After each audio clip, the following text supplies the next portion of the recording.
पूजितं पुरुषं महान्तम् आदित्यवर्णं तमसा परस्तात् तमेव विदित्वा अतिमृत्युमेति नान्यः पन्था विद्यते यनाय नान्यः पन्था विद्यते यनाय।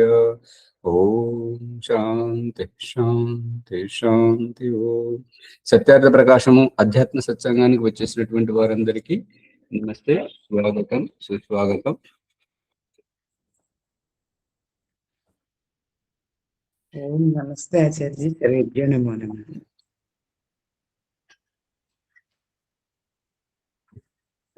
సత్యార్థ ప్రకాశము. ఓం ఆచార్య గారు, ప్రభాకర్ గారు నిన్న ఏదో ప్రశ్న అడిగారు కదా, అంతరంగంలో ఈశ్వరుని ఎలా గుర్తించడం, అదొకసారి అడగండి. ఓం ఓం ఓం ఆచార్య గారు, రికార్డింగ్ అవుతుందా? అవుతుంది. సందేహం ఆచార్యజీ, అంతరాత్మలోని పరమాత్మ యొక్క ఉనికిని గుర్తించడం ఎలా అనేది ఒక సందేహం. నిన్నటి ప్రశ్న వేరు, ఇవాళటి ప్రశ్న వేరు. అంతరాత్మ అంటున్నారు, అంతఃకరణం అనే ప్రకరణం నిన్న నడుస్తుంది. సరే, ఆత్మలోని పరమాత్మ, అంతరాత్మ కాదు, ఆత్మలోని పరమాత్మ. ఇదివరకు మనం ఎన్నోసార్లు చెప్పుకొని ఉన్నాం. ఏంటంటే, మనం ఏదైనా అసంతృప్తితోటి మన తృప్తి కోసం, ఇవాళ అక్రియ నడుస్తున్నది కదా పూర్వాభ్యాసం, దాంట్లో భాగంగా క్రియ నివృత్తి పొందడానికి అసంతృప్తితోటి క్రియ చేసి ఆ చేసిన క్రియతోటి తృప్తిని పొందడానికి ప్రయత్నిస్తున్నప్పుడు అది తప్పుగా అయితే చేయబోయేది, చేయుటకు పూనుకునేది ఆత్మ. అసంతృప్తిమయంగా ఆత్మ, సంతృప్తి పడేది ఆత్మ. ఇందులో ఇంకొకరు మధ్యలో వస్తున్నారు. మంచిదైతే ఉల్లాసం, ఉత్సాహం, ఆనందం, పులకరింత, పరవశింపజేయడం, అత్యంత పరమానంద భరితం చేయడం. అదే తప్పు అయితే వద్దు, చేయొద్దు అనే హెచ్చరిక ద్వారా మనల్ని తప్పు చేయకుండా నిరోధిస్తున్నటువంటిది, మంచి చేస్తున్నప్పుడు ప్రోత్సహిస్తున్నటువంటిది, చేయబోయేది క్రియ చేయడానికి పూనుకునేటువంటిది ఆత్మ. ఆ క్రియ సరైనదైతే ఉల్లాసం, ఉత్సాహం కలిసి, ఇప్పుడు మనం చిన్న పిల్లలకు శబాష్, చాలా బాగా చేస్తున్నా మెచ్చుకోలుగా మనం ఎట్లయితే వాళ్ళను వెన్ను చరిచి వాళ్ళను ఉత్సాహపరుస్తూ ఉంటుంటాము. అదే తప్పైతే ఏ వద్దు అని చెప్పేసి పిల్లలను ఎట్లయితే మనం హెచ్చరిస్తూ పోతుంటాము, ఈ అంతఃకరణం నుండి పరమేశ్వరుడు జీవాత్మను అదే విధంగా హెచ్చరిస్తున్నాడు. ఈ హెచ్చరికయే. అర్థమవుతుందా ప్రభాకర్ గారు? అవును, అర్థమవుతుంది. ఇంకేదో ప్రశ్న? హెచ్చరికే పరమాత్మగా గుర్తించుకోవాలి అంతే. హెచ్చరికయే కాదు,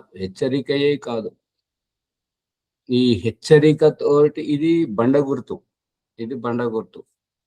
నెమ్మదిగా మనల్ని క్రియ నుంచి అక్రియకు తీసుకెళ్ళి మనల్ని తటస్థపరచడం, శాంతింపజేయడం, మనల్ని మునుముందుగా సాత్విక భావములోకి తీసుకెళ్ళడం, మళ్ళీ ప్రతి క్రియలోంచి మనల్ని వెనుకకు తీసుకురావడం, ప్రతి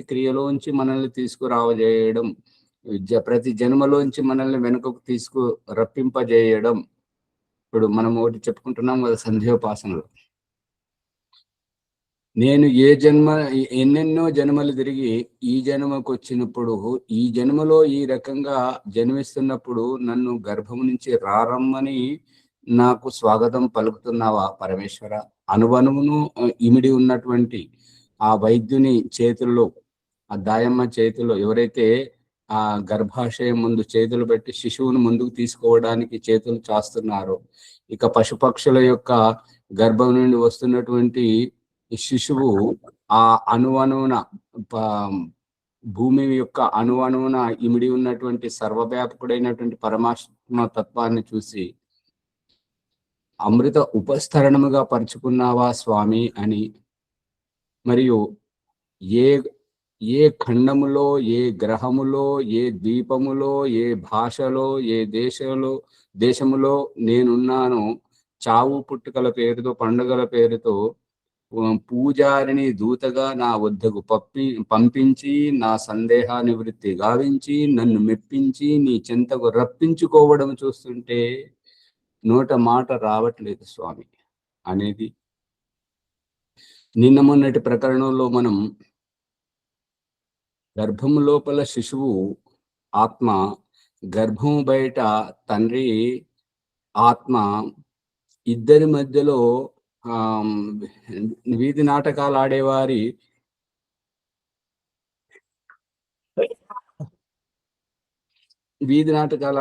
తెర వేసుకున్నప్పుడు తెర వెనుక వేషాలు వేసుకొని తెర మీదకి వచ్చినట్టుగా ఆ తండ్రి కొడుకుల మధ్య ఉదరము అనేటువంటి పొరను తల్లి అడ్డు చేసి ఇద్దరిని ఆ స్పర్శతో పరిచయం చేయడం,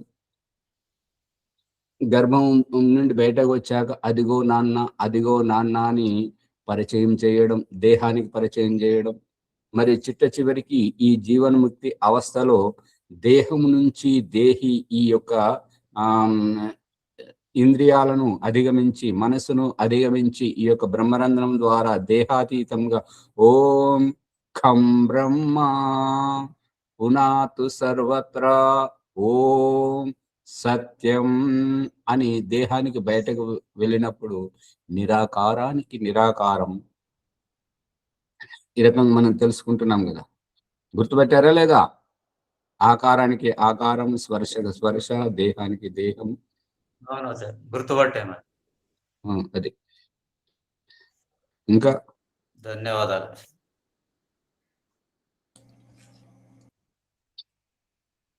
మరొకటి ఏదో సందేహం అడిగారు కదా, ఏది లేదంటే మరి ముందుకు వెళ్దాం. నిన్న సువర్చలమ్మ గారు ఏదో సందేహాన్ని వెలిబుచ్చారు. నమస్తే ఆచార్య. నమస్తే అమ్మా. అంతఃకరణము మనం నేర్చుకుంటున్నాం మేము.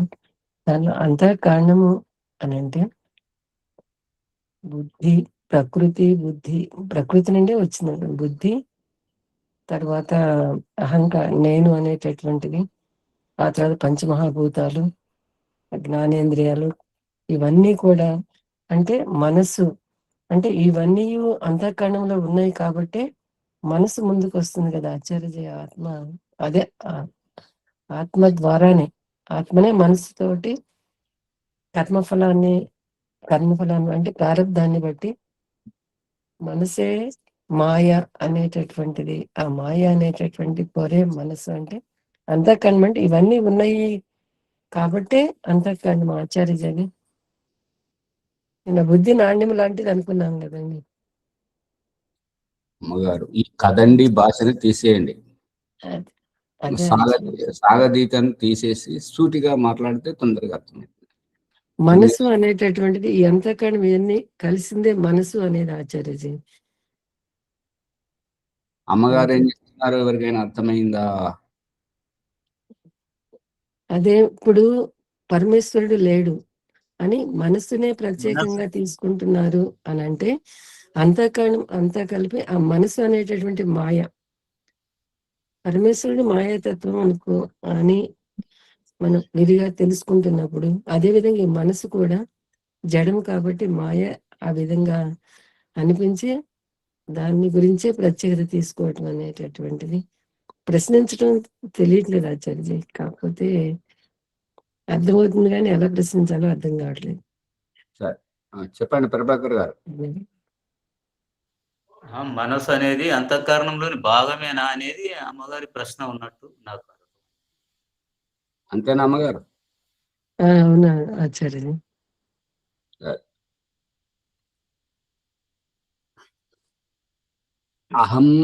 అహంకారం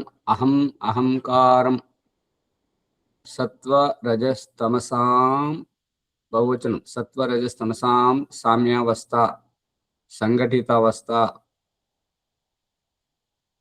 ప్రకృతిర్ మహాన్ అంటే మహత్తత్వం. అహంకారం ఇక్కడి నుండి ప్రారంభం అవుతుంది. అహంకారం అంటే ప్రత్యేకత, మహత్తత్వం, ప్రత్యేకత ఇక్కడి నుండి. ఇక ఏవైతే మహతోర్ అహంకారాత్ పంచతన్మాత్రాన్ని బుద్ధి, పంచతన్మాత్రాలు మరియు సూక్ష్మ తన్మాత్రలలో సూక్ష్మభూతాలు, స్థూలభూతాలు, మరియు పంచ జ్ఞానేంద్రియాల్లో కర్మేంద్రియాలు, జ్ఞానేంద్రియాలు, వీటి తర్వాత మనస్సు. ఇదంతా అంతఃకరణం. దీనితోనే పునర్జన్మకు వెళ్ళాలన్నా మరియు ఈ యొక్క ఇంద్రియ సామర్థ్య అతీతంగా వెళ్ళడం, కారణ శరీరంతో జీవనముక్తికి వెళ్ళడం, ఈ అంతఃకరణం అనేటువంటిది ముక్తిలో కూడా ఉంటుంటది. ముక్తిలో నామమాత్రంగా ఉంటుంటది, ప్రభావితం చెయ్యనంతగా ఉంటుంటది. అది ఎలాగనంటే,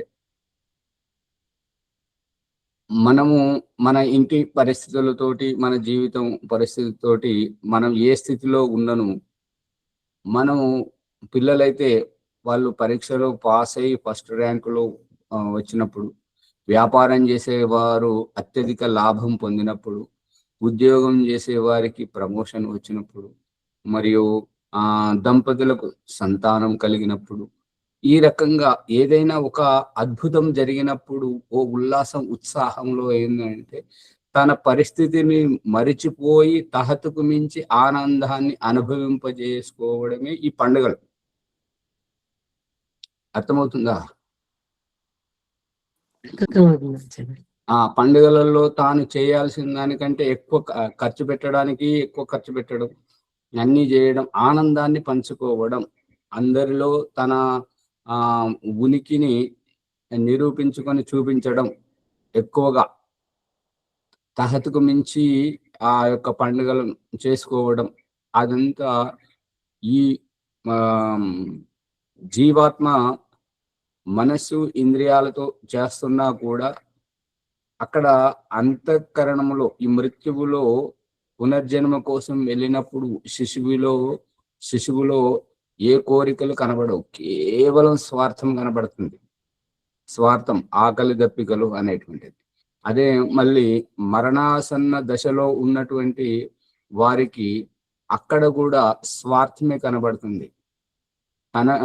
తనకు నచ్చిన వాళ్ళు దగ్గర ఉండాలని, తనకు నచ్చిన పదార్థం తినాలని, వీటి కోసం తహతహలాడుతూ అందని స్థితిలో అలమటించి ప్రాణం వదలడం, మరి అందినప్పుడు సంతృప్తిదాయకంగా ఒక పూజకు వెళ్ళినట్టుగా వెళ్ళడం, తృప్తిగా వెళ్ళడం, ఇవన్నీ గమనించారా లేదా?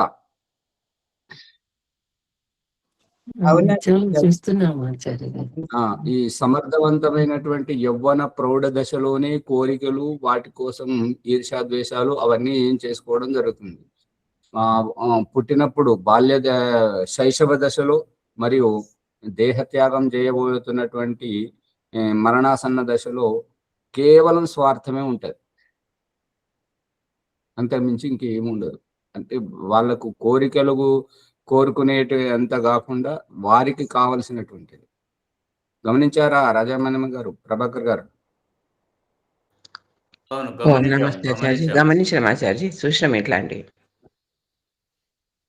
అందుకనే ఇదంతా చేసేటువంటిది అంతఃకరణం ద్వారానే జరుగుతుంది. కానీ ఎప్పుడైతే పెళ్లి జరగడం, సంతానం కలగడం, ఈ యొక్క పండుగలు, ప్రమోషన్ గా ఏదైనా లాటరీ కలిసి రావడం, ఈ రకంగా విదేశ యాత్ర, విమానంలో ఎగిరిపోవడం, అటువంటిది వస్తే ఏంటంటే మనం అమితమైనటువంటి ఆనందం, ఆ ఆనంద స్థితియే ఈ మృత్యువులో కొంత, మరియు ఈ ముక్తిలో కొంత. ముక్తిలో ఉన్నది ముక్తి ఆనందాన్ని, అక్కడి ఆనందాన్ని, మన పండుగ ఆనందాన్ని ఆస్వాదించడం, పెళ్లి ఆనందాన్ని, కొడుకు పుట్టిన ఆనందాన్ని, ప్రమోషన్ వచ్చిన దాన్ని ఎట్లయితే అనుభవిస్తూ ఉంటుంటామో పూర్వస్థితిని మర్చిపోతుంటాం. మనం ఏ స్థితిలో ఉన్నాము, ఎంత అప్పు తెచ్చాము, భార్యతోటి ఎట్లా గొడవ అవుతుంది, పిల్లలతోటి ఎట్లా, మరి శత్రువులతోటి, మిత్రులతోటి, అప్పులతోటి ఎన్ని గొడవలు ఉన్నాయి అవన్నీ మర్చిపోతాం. ఆ రకంగా మళ్ళీ ఈ పండుగ సంతోషం అయిపోగానే మళ్ళీ ఆ రకంగా ఆ దుఃఖం మళ్ళీ అదే జీవితం యథాపూర్వం అకల్పయత్. అందుకని ఈ ముక్తి నుంచి రావడానికి జీవాత్మ ఆ యొక్క కర్మఫల ప్రభావం ఎవరితోటైతే ముడిపడి ఉందో వాళ్ళు సంసిద్ధమై ఉన్నారు, అక్కడ వీరి కోసం వేచి చూస్తున్నారు. అందు గురించి వారు అక్కడి నుంచి రావడం, వీరిక్కడి నుంచి ఇక్కడ ఉద్విగ్నతగా ఉండడం. ఇప్పుడు భగవంతుడు చూపిస్తున్నటువంటి దృష్టాంతం ఏంటంటే, అప్పటి వరకు ఆట వస్తువులతో ఆడుకున్నటువంటి పిల్లవాడు అమ్మ రాగానే, అమ్మ శబ్దము వినబడగానే ఇవన్నీ వదిలిపెట్టి మళ్ళీ అమ్మ అని ఏడుస్తుంటాడు. చూడండి, తనకు ఇష్టమైన వాళ్ళు ఎవరైనా కూడా. గమనించారా లేదా? అవును, గమనించాము. ఇదే రహస్యం. అందుకని వారికి వీరికి ముడిపడి ఉన్నటువంటి అనుబంధంతోటి ఆ స్వార్థం అది వారిని ఆ ఆట వస్తువులతో ఆనందింపజేయదు, వారికి అక్కడ సంతృప్తినివ్వదు. మళ్ళీ నాకు అమ్మ కావాలి, నాన్న కావాలి, ఇల్లు కావాలి, ఈ రకంగా అనేటువంటిది ఈ జన్మాంతరంలో ఉన్నటువంటిది. పెళ్లి అయిపోయిన తర్వాత, అమ్మ నాన్న చనిపోయిన తర్వాత, దినవారాలు అయిన తర్వాత మళ్ళీ అప్పులతోటి, మళ్ళీ తన పరిస్థితితోటి మళ్ళీ పూర్వ స్థితిలోకి వచ్చి జీవించడం.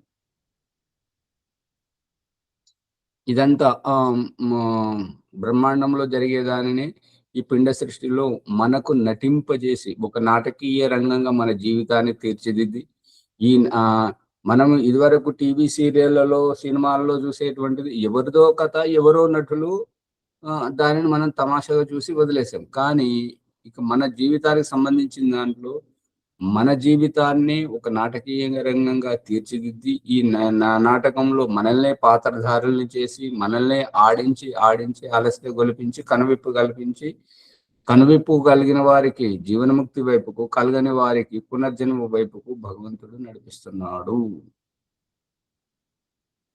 అర్థమవుతుంది అమ్మగారు? ఇది ఈ రహస్యం దీంట్లో అనేది ఎప్పుడు ఉంటుంది. ఎప్పుడు ఉంటుంది. పూర్ణానందంలో పరమేశ్వరుని సన్నిధిలోకి వెళ్ళినప్పుడు అప్పుడు కనుమరుగవుతుంది. ఇప్పుడు ఒకవేళ ఆ రకంగా ముక్తిలో అదేది ఉండకూడదు కదా అని అంటే, ఇప్పుడు నవీన వేదాంతి చెప్తున్నది ఏంటంటే అంతఃకరణ యుక్తంగా ఉన్నప్పుడు జీవుడుగా, మరి పూర్ణ జ్ఞానం కలిగినప్పుడు అంతఃకరణ రహితంగా ఉండి పూర్ణ జ్ఞాన అవస్థలో మళ్ళీ దేవుడుగా, దేవుడే జీవుడు, జీవుడే దేవుడు.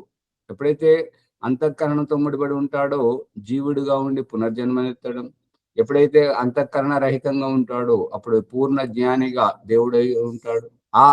ఆ సిద్ధాంతాన్ని మనం బలపరుస్తూ వైదిక సిద్ధాంతానికి దూరంగా పోతున్నట్టు అనిపించట్లేదా అమ్మగారు? అవునా ఆచార్యజీ. కాకపోతే అతను జీవుడు దేవుడు ఒక్కటే అన్నట్టుగా అనమాట. కాకపోతే రెండు కూడా సత్యం ఎప్పుడు ఉండేటటువంటి, కాబట్టి అతను చెప్పింది కరెక్ట్ కాదు. ఇప్పుడు మళ్ళీ ఇంకొక దోషం ఏంటంటే, ఈ రకంగానే ప్రతి ఒక్క జీవి పూర్ణ జ్ఞాని అయి జీవనముక్తిని పొందుతూ ఉన్నప్పుడు ఏదో ఒక రోజు ఇవాళ ప్రారంభమైనది అంటే, ఇప్పుడు మేధావులు చెప్తున్నటువంటిది ఏంటంటే, మనం ఎంచుకున్నటువంటి గమ్యానికి ఇవాళ ముందడుగు పడింది అని అంటే ఒక అడుగు దగ్గర అయ్యాము. ఈ రకంగా అడుగు వేసుకుంటూ మనం గమ్యాన్ని ఎట్లయితే చేరుకుంటామో, ఈ జీవాత్మలన్నీ ముక్తి అయిపోతే, అందరూ దేవుళ్ళు అయిపోతే దేవుడికి విలువేముంటది? మరి సృష్టి ఎట్లా నడుస్తుంటది? ఈ దోషం వస్తుంటది అన్నట్టు. అల్పజ్ఞుడైనటువంటి జీవుడికి, సర్వజ్ఞుడైనటువంటి పరమాత్మకు ఇద్దరికి భేదమే ఉండదు కదా. అవును ఆచార్య, ఆ సిద్ధాంతం నవీన సిద్ధాంత ప్రకారం ఉండదు. అదే ఉండాలి సృష్టిలో.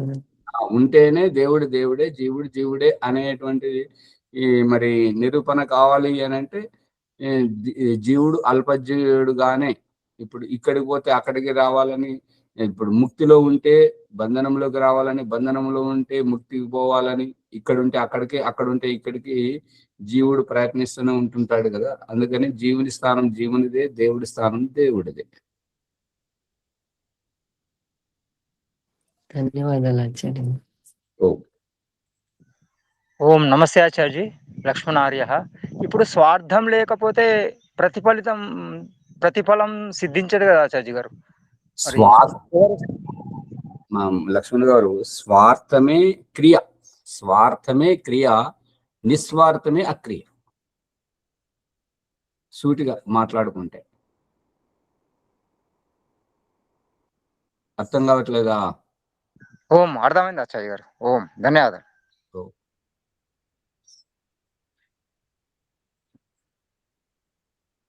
ఓం ఆచార్య గారు, మనస్సు, బుద్ధి, చిత్తము ఇవి మూడు ఒకటే అయినప్పటికీ మనము మనస్సుకే ఎందుకు అంత ప్రాముఖ్యత ఇస్తున్నాం? మరి ఇప్పుడు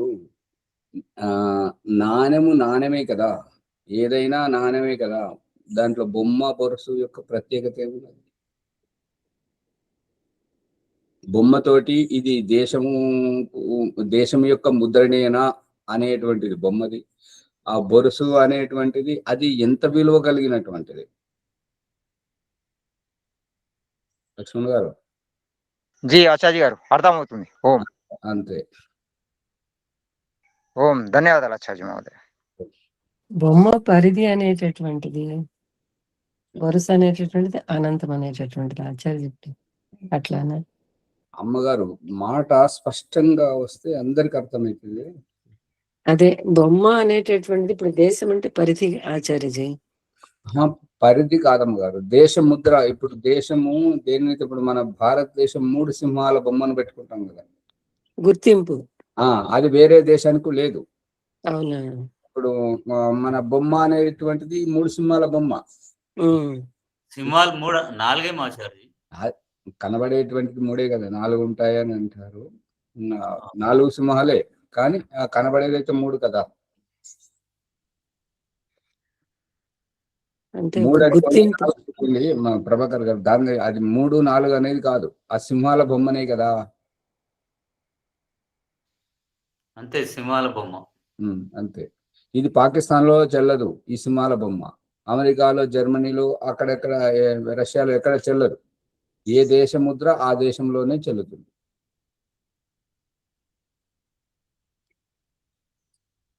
అర్థం కావట్లేదా?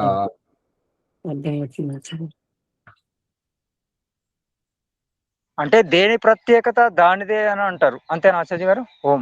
అవునవును.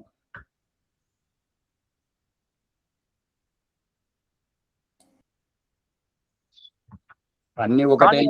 మనము మనస్సుకే అంత ప్రత్యేకత, ప్రాముఖ్యత ఎందుకు మనస్సు అంటే పరిగెడుతున్నాం ఆచార్య గారు? మనస్సు అంటే ఎందుకు అని అంటే, ఈ మనస్సు అనే దానికి మనం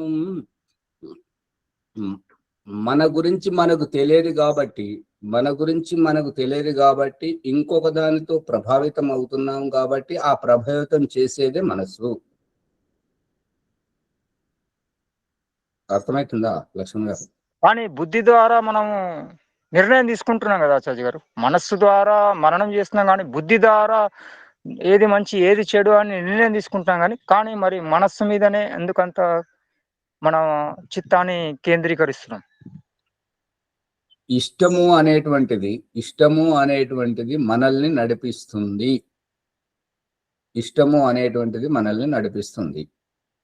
ఎప్పుడైతే మనం ఇష్టంతో ముడిపడి ఉంటామో మనం పరాధీనమై ఉన్నాము, మనస్సుకు అధీనమై ఉన్నాము. ఎప్పుడైతే ఇష్టాలకు అతీతంగా ఉంటామో అప్పుడు మనస్సు, ఇంద్రియాలకు, బుద్ధికి, చిత్తానికి అతీతంగా ఆత్మభావంతో, స్వామిత్వ భావంతో ఉంటాము. అర్థమైందా? ఇప్పుడు ఇంటిలో గొడవలు కావడానికి కారణం ఏంటంటే, ఏదైనా పండుగ వచ్చినా, ఏదైనా సందర్భం వచ్చినా అక్కడ నిర్ణయం ఒకరిది ఉంటుంటుందో ఈ ఇంటి యజమాని ఉంటుంటుందో అక్కడ గొడవలు కావు. ఎప్పుడైతే ఇంటి యజమాని అనే వారికి మరి ఇంకొకరితో అంటే భార్యనే కావచ్చు, పిల్లలే కావచ్చు, లేదంటే ఇంకొకరైనా కావచ్చు, వాళ్ళు ప్రభావితం చేసి మనల్ని మన నిర్ణయాన్ని నిర్ణయించుకోలేకుండా వాళ్ళ ప్రభావాన్ని చూపిస్తున్నారు. అక్కడ మనస్పర్ధలు వస్తాయి, గొడవలకు కారణం అది. ఇప్పుడు ఇంద్రియాలకు మనస్సుతోటి బుద్ధితోటి ప్రభావితమవుతున్నటువంటి ఆత్మ తన స్వామి కాదు కదా.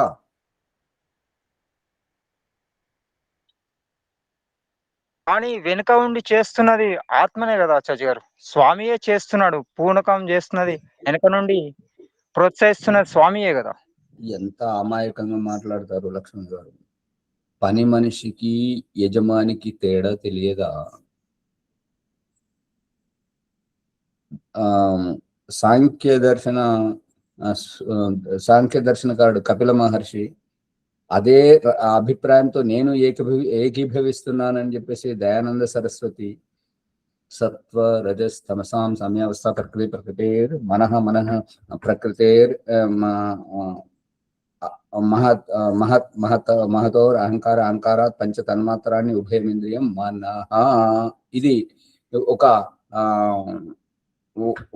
ఏమంటారంటే ఒక బేస్మెంట్ లాంటి, ఇల్లు కట్టడానికి బేస్మెంట్ ఏ రకంగా దానిపైన గోడలు కట్టి ఇల్లు ఎట్లయితే కడుతుంటామో దీని మీదకు ఈ యొక్క మనసు తర్వాత జీవాత్మను రప్పింపజేసినప్పుడు జీవాత్మ కింది వాటికి బానిసగా ఉండాలా, లేదంటే కింది వాటిని అన్నింటిని ఆసరగా చేసుకొని పైకి పోవాలా? పైకి వెళ్ళాలి. మరి పైకి పోవాలని అన్నప్పుడు మనసు మనల్ని ప్రభావితం చేస్తుంది. ఇష్టాలు మనల్ని ప్రభావితం చేస్తున్నప్పుడు, ఇంద్రియాలు మనల్ని ప్రభావితం చేస్తున్నప్పుడు, బుద్ధి మనల్ని ప్రభావితం చేస్తున్నప్పుడు, చిత్తము మనల్ని ప్రభావితం చేస్తున్నప్పుడు మనం స్వామిని ఎట్లా అవుతాం? స్వామిత్వ భావం ఎట్లుంటుంది? యజమాని మనం ఎట్లా అవుతున్నాం? పని మనిషి మనకు సలహాలు ఇస్తున్నప్పుడు మనం యజమాని ఎట్లా అవుతాం?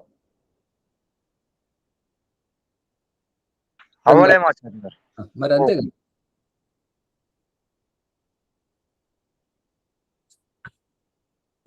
అవికసిత బుద్ధి అంటే అక్కడ అజ్ఞానం. అంతే. ఇప్పుడు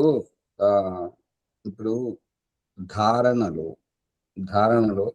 పతంజలి మహర్షి చెప్తున్నాడు కదా, తత్ర ప్రత్యయ ఏకతానత ధ్యానం. ఆ ధ్యానం స్థితికి వెళ్ళాలంటే ఈ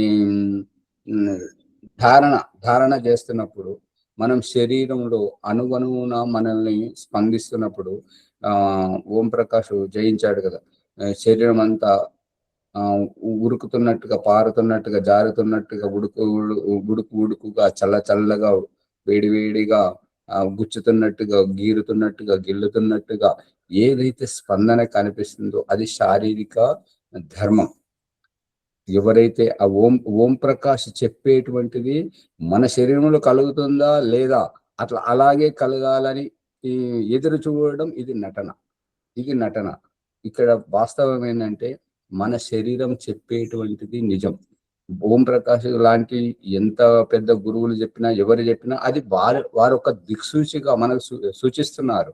కానీ కాలి గోటు నుంచి తల వెంట్రుకల వరకు, తల వెంట్రుకల నుంచి కాలు గోటు వరకు, కిందికి మీదికి ముందు పెద్ద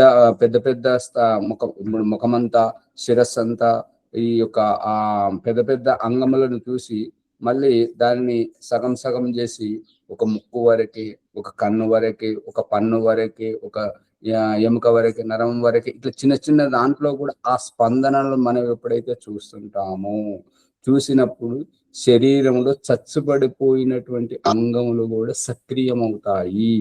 దీనితోటి రక్త క్యాన్సర్, బోన్ క్యాన్సర్ కూడా నయమవుతుంది అనేటువంటిది నిరూపణ జరిగింది. మరి అంత లోతైనటువంటి స్థాయికి మనం ఎప్పుడైతే ధారణతోటి ధ్యానంలో అవతరిస్తూ పోతుంటాము అంటే, ఆ ధ్యానం చేస్తూ ఉన్నప్పుడు ధారణను దాటిన తర్వాత మనం ఈ ధారణను దాటిన తర్వాత ధ్యానంలో స్థితిలోకి వెళ్తుంటాం. ధ్యానం స్థితిలో మనం చేయాల్సిందంతా ధారణలో చేస్తుంటాము.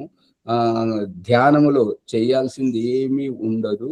కేవలం యొక్క పువ్వు మీద వాలినటువంటి ఆ యొక్క ఈగ వలె, ఆ యొక్క ఈ చెట్టు మీద కూర్చున్నటువంటి పక్షి వలె కేవలం ఉండడం నిమిత్త మాత్రంగా, అప్పుడు దాని యొక్క ఆనందం అనేది లభిస్తుంది. అర్థమవుతుందా లక్ష్మణ్ గారు? ఓం ఆచార్య గారు అర్థమవుతుంది. అయితే ఇప్పుడు ఈ ధారణ క్రియ మనము శవాసనం వేసుకొని చేసుకోవచ్చు ఆచార్య, లేకపోతే సుఖాసనం? శవాసనం వేసుకునే చేయాలి ఎక్కువ శాతం. ఇక ఎవరికైతే మరి నిద్ర సరిపోతలేదో, పొట్ట శుద్ధి లేదో అటువంటి వారికి ఇది నిద్ర వస్తుంటుంటది కాబట్టి కూర్చొని చేస్తే బాగుంటుంది. ఓం ధన్యవాదాలు ఆచార్య మహోదయ. ఓం.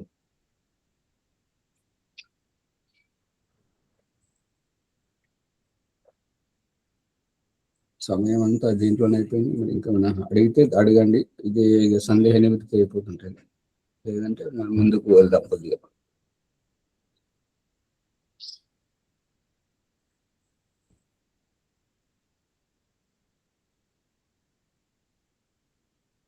సత్యార్థ ప్రకాశం.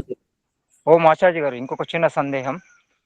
ఇప్పుడు క్రియ చేసినాక ఒక ప్రసన్నత, ప్రశాంతత, కానీ చేసేదానికంటే ముందు ఉద్విగ్నత, ఆ యొక్క ఏదైతే టెన్షన్ ఉంటుందో, మరి ఇంకో కార్యం చేయాలని తర్వాత తటస్థంగా మనము కూర్చున్న ఒక 5 నిమిషాలు కూర్చున్నామంటే ఇంకో కార్యాన్ని గురించి మనము పూనుకుంటాం కదా. ఇలా కార్యాలు చేస్తూనే ఉంటాం. మరి ఎప్పుడు ఈ కార్యాల నుంచి మనం నివృత్తి పొందుతాం? మరి ఎప్పుడు ఈ అక్రియలోకి రాగలుగుతాం? ఓం. అల్పజ్ఞత్వం, సర్వజ్ఞత్వం, పూర్ణ జ్ఞాని, అజ్ఞాని, ఇది అర్థం కాని స్థితిలో ఈ ప్రశ్న తలెత్తుతుంది. గురువు శిష్యుడు, సందేహాలతో సతమతమవుతున్నటువంటి శిష్యుడు, ఇది మహాభారతంలో ఓ శ్లోకం వస్తుంటది కదా, బాలో గురు వృద్ధ శిష్య తయోర్ వృక్ష తటోర్మూలే గురోస్తు మౌనం వ్యాఖ్యానం చిన్నస్తు సర్వ సంశయా.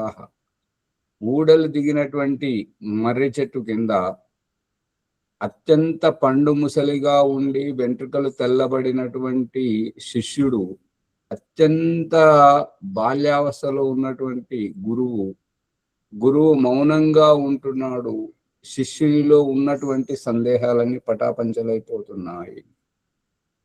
ఇది అంటే ప్రశ్నలు ఉన్నాయి అంటే అసంతృప్తి. ఇప్పుడు ఒక మనోరంజనమైన కథ ఏంటంటే, ఒక రాజు, అతడు ఏమి చాటింపజేశాడు అంటే, రేపు తెల్లవారే ముందు అంటే సూర్యోదయం కంటే ముందు రాజ ఆస్థానంలోకి వచ్చి ఎవరైతే ఏమి కోరుకుంటారో అది వారికి ఇవ్వబడుతుంది అనేటువంటిది చాటింపు చేశాడు. ఇక అది ఏంటంటే, అది ఒకసారి కాదు, ప్రతిసారి అది వారి పుట్టినరోజు సందర్భంగా చేశాడు అనమాట. పుట్టినరోజు అనేటువంటి సంవత్సరానికి ఒకసారి వస్తుంటది కాబట్టి ఇక దాని మీద ఎవరు ముందుకు వస్తే అంటే ఇక పోటీ పడుతుంటారు రావడానికి.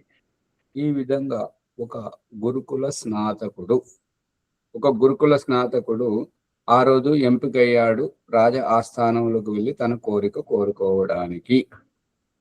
అప్పుడు ఆ స్నాతకుడు వెళ్ళి ఆ రాజు గారి యొక్క ఆస్థానంలో ఏం కోరుకుంటాడు అంటే, నీకేం కావాలి బాబు అని అంటే, నువ్వు ఏది కోరుకుంటే అది నీకు వర్తిస్తుంటది, నువ్వు కోరుకో అని అంటే, అతను అంటాడు, నాకు గురుకులం పెట్టాలి, నాకు స్థలం కావాలి, దానికి కావాల్సినటువంటి నిధులు కావాలి అని అంటాడు అన్నమాట. నువ్వు సరిగా కోరుకో, నీకు మళ్ళీ నువ్వు కోరుకున్నది నీకు వర్తిస్తుందంటే నీకు ఆలోచించుకోవడానికి అవకాశం ఇస్తున్నాను అని అంటే, అతను అంటాడు, నాకు గురుకులమే కాదు, ఇంకా ఇటువంటి ఎన్నో ప్రతి దేశంలో స్థాపించాలని ఉంది అంటే, ఇంకా కూడా ఆలోచించుకో, నీకు అన్ని లభిస్తుంటాయి ప్రతి జిల్లాకు అంటాడు. ఇంకా నువ్వు ఊహించుకో, ఇంకేం కావాలి అని అంటే, ఈ గురుకులాలన్నీ ప్రతి ఊరికి ఒక గురుకులం పెట్టేసి నేను గోశాలలో పెట్టేసి అన్ని చేయాలని అనుకుంటున్నాను. అంటే ఇంకా నువ్వు కోరుకో, నీకు ఏ కోరిక లేకపోతే అప్పుడు నీకు ఇది వర్తిస్తుంది అని అంటే, మరి నీకు అదృష్టం కొద్దీ వచ్చింది అని అంటే చివరికి నాకు కొద్దిగా సమయం ఇవ్వండి అని చెప్పేసి ఇంటికి వెళ్ళి ఆలోచించుకొని ఏమన్నాడంటే, మీరు పట్టు వస్త్రములతోటి బయటకు వెళ్ళండి, ఈ రాజ్యం నాది, నాకు అప్పగించి. అర్థమవుతుందా? అర్థమవుతుంది ఆచార్య గారు. ఆ స్నాతకుడు ఏమన్నాడంటే, మీరు కట్టు వస్త్రాలతోటి బయటకు వెళ్ళండి, నేను ఈ రాజ్యాన్ని చూసుకుంటాను, నాకు అప్పగించండి. అని స్వార్థం అనిపించింది ఆచార్య. అంటే తృప్తి అనేటువంటిది లేదు. ఇప్పుడు మనకే కానీ ఒక వ్యాపారంలో లాభం వచ్చినా, లేదంటే ఇంకేదైనా మనకు కలిసి వస్తే, ఇక ఇంతేనా, ఇంకా కావాలి కదా, ఇంకా చేయాలి కదా అనేటువంటిది తృప్తి ఉండదు అన్నట్టు.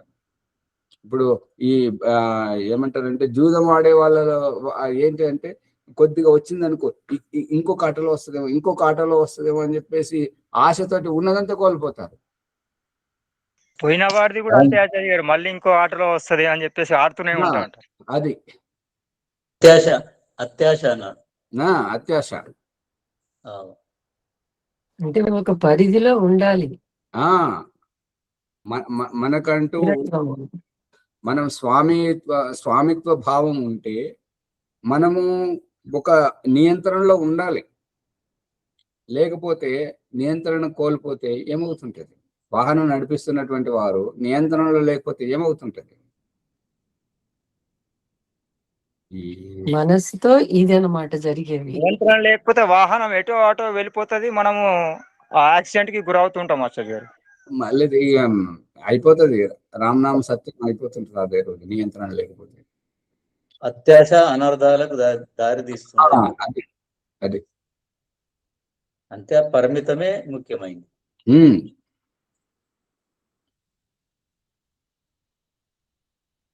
పరిమితిలో ఉండడం కూడా ఒక వ్యసనమే అని అనిపిస్తుంది ఆచార్య గారు. మరి ఇది ఎంత వరకు ఎలా అర్థం చేసుకోవాలి? పరిమితిలో ఉండడము అంటే ఇంద్రియ నిగ్రహం ఉన్నట్లుగా, మనస్సును గెలుచుకున్నట్లుగా, తాను స్వామి అయినట్లుగా. ఇప్పుడు భగవంతుడు చూపిస్తున్న దృష్టాంతం ఏంటంటే, ఆరోగ్య శాస్త్రం ప్రకారం మలమే బలము. ఇది విన్నరా? మలమే బలం. మలము శరీరంలో ఉండాలి, ఉంటేనే గురుత్వాకర్షణతోటి మనం నిలబడగలుగుతున్నాము, నడవగలుగుతున్నాము, పరిగెత్తగలుగుతున్నాము. లూజ్ మోషన్ పెట్టుకొని అది ఏమంటారు, బయలుకు పెట్టిన రోజు మొత్తం ఉన్నదంతా బయటకు పోతే మనం ఇట్లా సొలుగుతుంటాం, పడిపోతుంటారు. ఇప్పుడు మన బలహీనత వస్తుంది, ఏమంటారమ్మా, బలహీనత కలుగుతుంది, బలహీనత వస్తుంటుంటది, పడిపోతుంటాం అన్నట్టుగా. అందు గురించి ఆయుర్వేదం ఏం చెప్తున్నారంటే, మలమే బలం. మనం ఎంత త్యాగం చేసినా ఎంతో కొంత ఉంటుంటది. అదే శంఖ ప్రక్షాళన చేసిన రోజు అసలు వాసన కూడా రాకూడదు. ఎలా నీళ్లు తాగుతుంటామో ఆ రకంగా పేగులను కడిగి ఊడ్చి జాడిచ్చి కొట్టడం, ఆ రకంగా చేసినప్పుడు ఇది చికిత్సాపరకంగా ఉంటుంటది. అయితే ఇప్పుడు ఇక్కడ మన ప్రకరణంలో ఏంటంటే, స్వామి అని అన్నప్పుడు ఒక నియంత్రణలో ఉండడం వరకు మంచిది. మనం రోజు త్యాగం చేస్తున్నప్పుడు, రోజు మల విసర్జన చేసినప్పుడు, అదే ఇంకా ఉన్నది కదా మనం, అదెందుకు త్యాగం చేయవు? దయానంద సరస్వతి చెప్తున్నటువంటిది ఏంటంటే, అది ఎందుకు త్యాగం చేయట్లేదంటే, మనం ఎంతైతే వాసన వస్తుంటుందో వాసన వచ్చేంత వరకు అది బహిర్గతం కావాల్సినటువంటిది.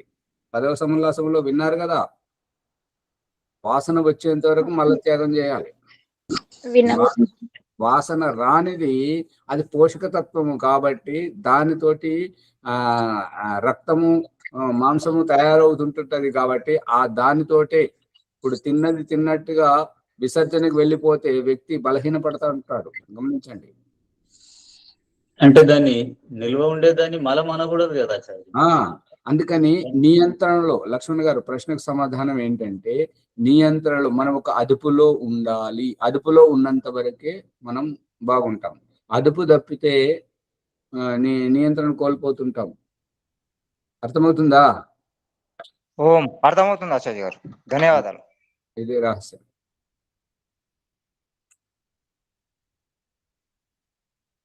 రాజమణిమ్మ గారు ఊరికే కూర్చుంటే పాపం కలుగుతుంటది. అర్థమవుతుందా లేదా విషయం? అవుతుంది ఆచార్య. శ్రీనివాస్ గారు ఊరికే కూర్చుండద్దు. కెమెరాలు బంద్ పెట్టుకొని కూర్చుంటున్నారు చుట్టూ. అది ఏమంటారంటే చుట్టరికానికి వచ్చినట్టుగా. ఇది మన ప్లాట్ఫారం. ప్రశ్నలు అడగాలి, జ్ఞానాన్ని పెంచుకోవాలి. ఎవరు పెంచుకుంటే వారికే కలుగుతుంది జ్ఞానం.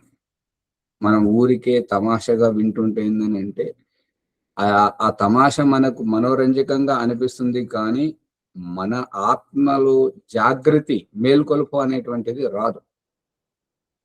ఎంత ఎక్కువగా ప్రశ్నిస్తే అంతగా మనం పరిపక్వం అవుతుంటాం.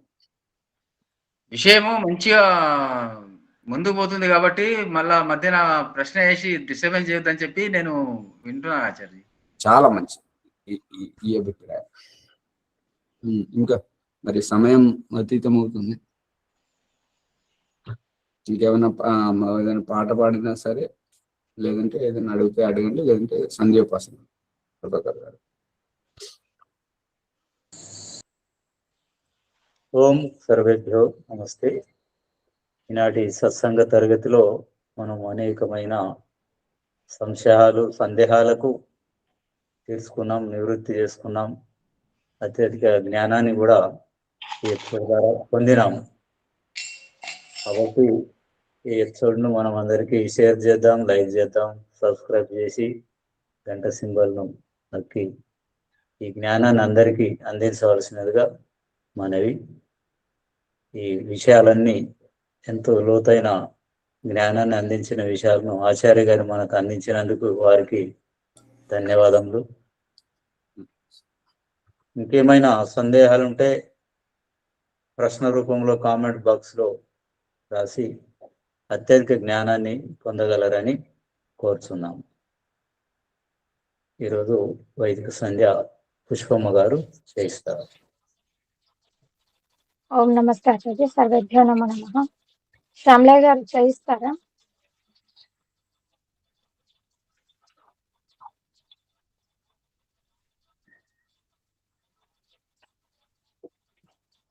చేయించండి, మీరే సిద్ధంగా ఉన్నారో లేదో.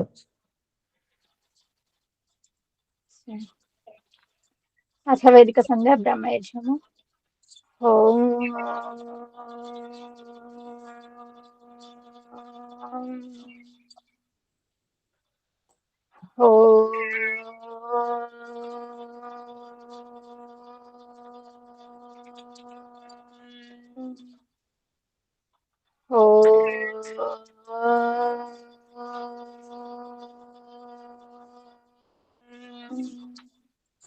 ఓం అమృతోపసరణమసి స్వాహ. ఓం అమృతాపిధానమసి స్వాహ. ఓం సత్యం యశః శ్రీర్మైశ్రీః శ్రేతాం స్వాహ. ఓం షణ్ణో దేవీరభిష్టయా ఆపో భవంతు పీతై శంయోరభిస్రవంతు నః. ఇంద్రియ స్పర్శ మంత్రములు. ఓం వాక్ వాక్. ఓం ప్రాణః ప్రాణః. ఓం చక్షుః చక్షుః. ఓం శ్రోత్రం శ్రోత్రం. ఓం నాభిః. ఓం హృదయం. ఓం కంఠః. ఓం శిరః. ఓం బాహుభ్యాం యశోబలం. ఓం కరతల కరపృష్ఠే. మార్జన మంత్రములు. ఓం భూః పునాతు శిరసి. ఓం భువః పునాతు నేత్రయోః. ఓం స్వః పునాతు కంఠే. ఓం మహః పునాతు హృదయే. ఓం జనః పునాతు నాభ్యాం. ఓం తపః పునాతు పాదయోః. ఓం సత్యం పునాతు పునః శిరసి. ఓం ఖం బ్రహ్మ పునాతు సర్వత్ర. ప్రాణాయామ మంత్రములు. ఓం భూః, ఓం భువః, ఓం స్వః, ఓం మహః, ఓం జనః, ఓం తపః, ఓం సత్యం. అఘమర్షణ మంత్రములు.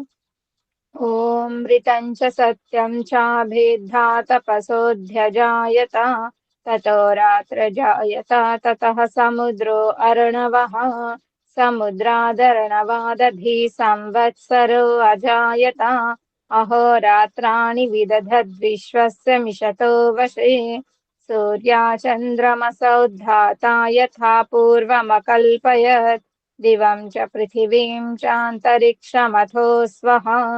ఆచమన మంత్రం. ఓం షణ్ణో దేవీరభిష్టయా ఆపో భవంతు పీతయే శంయోరభిస్రవంతు నః. మనసా పరిక్రమ మంత్రములు. ఓం ప్రాచీదిగగ్నిరధిపతిరసితో రక్షితాదిత్యా ఇషవః तेभ्यो नमोऽधिपतिभ्यो नमो रक्षितृभ्यो नमैषुभ्यो नमयेभ्यो अस्तु योऽस्मान् द्वेष्टियं वयं द्विष्मस्तं वोजम्भे दद्मः दक्षिणादिगिन्द्रोऽधिपतिस्थिरश्चिराजिरक्षिता पितरैषवः तेभ्यो नमोऽधिपतिभ्यो नमो रक्षितृभ्यो नमैषुभ्यो नमयेभ्यो अस्तु योऽस्मान् द्वेष्टियं वयं द्विष्मस्तं वोजम्भे दद्मः प्रतीचेदिग्वरुणोऽधिपतिः प्रिदाको रक्षितान्नमिषवः तेभ्यो नमोऽधिपतिभ्यो नमो रक्षितृभ्यो नमैषुभ्यो नमयेभ्यो अस्तु योऽस्मान् द्वेष्टियं वयं द्विष्मस्तं वोजम्भे दद्मः उदीचीदिक्सोमोऽधिपतिः स्वजो रक्षिता शनिरिषवः तेभ्यो नमोऽधिपतिभ्यो नमो रक्षितृभ्यो नमैषुभ्यो नमयेभ्यो अस्तु योऽस्मान् द्वेष्टियं वयं द्विष्मस्तं वोजम्भे दद्मः ध्रुवादिग्विष्णुरधिपतिः कल्माषग्रीवो रक्षिता वीरुधैषवः तेभ्यो नमोऽधिपतिभ्यो नमो रक्षितृभ्यो नमैषुभ्यो नमयेभ्यो अस्तु योऽस्मान् द्वेष्टियं वयं द्विष्मस्तं वोजम्भे दद्मः ऊर्ध्वादिग्बृहस्पतिरधिपतिः स्वित्रो रक्षिता वर्षमिषवः तेभ्यो नमोऽधिपतिभ्यो नमो रक्षितृभ्यो नमैषुभ्यो नमयेभ्यो अस्तु योऽस्मान् द्वेष्टियं वयं द्विष्मस्तं भोजम्भे दद्मः उपस्थान मंत्रमुలు जातवेदसे सुनवाम सोममराति यतो निदहाति वेदः सनः पर्षदति दुर्गाणि विश्वानावेव सिन्धुं दुरितात्यग्निः चित्रं देवानामुदगादनीकं चक्षुर्मित्रस्य वरुणस्याग्नेः आप्राद्या वा पृथिवी अंतरिक्षं सूर्य आत्मा जगतस्तस्तुषश्च उदुत्यं जातवेदसं देवं वहन्ति केतवः दृशे विश्वाय सूर्यम् उद्वयं तमसस्परिस्वः पश्यन्तवुत्तरं देवं देवत्रा सूर्यमगन्मज्योतिरुत्तमम् प्रायश्चित्तमन्त्रम् तच्चक्षुर्देवहितं पुरस्तात् शुक्रमुच्चरत् पश्येम शरदशतं जीवेम शरदशतं शृणुयाम शरदशतं प्रब्रवाम